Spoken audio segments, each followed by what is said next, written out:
याद रखो, एक दिन अंधेरा छा जाना है।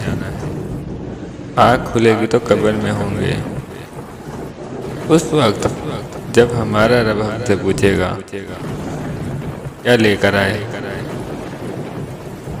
उस वक्त घर जाना चाहेंगे तो घर नहीं जा सकेंगे। उस वक्त कब्र की तन्हाई बहुत डराएगी। मौत की फिक्र नहीं करते, गुनाह को गुनाह नहीं समझते। दिल तो चाहता है कि नमाज पढ़ें, मस्जिद तक जिस्म नहीं ले जाता। दुनिया की रौनक में मगन है, वक्त दोस्ती और फजूल कामों में बर्बाद कर देते हैं।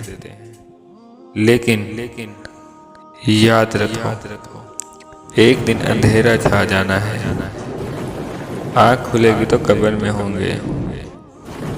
उस वक्त जब हमारा रब हमसे पूछेगा क्या लेकर आए, उस वक्त घर जाना चाहेंगे तो घर नहीं जा सकेंगे। उस वक्त कब्र की तन्हाई बहुत डराएगी। उस वक्त अपनों को बुलाएंगे तो कोई नहीं आएगा।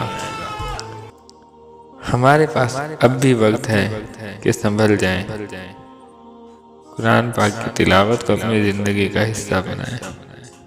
खुद को 5 वक्त की नमाज का आदी बनाएं और अपनी ज़िंदगी को अल्लाह और उसके रसूल की सुन्नत के मुताबिक गुजारें।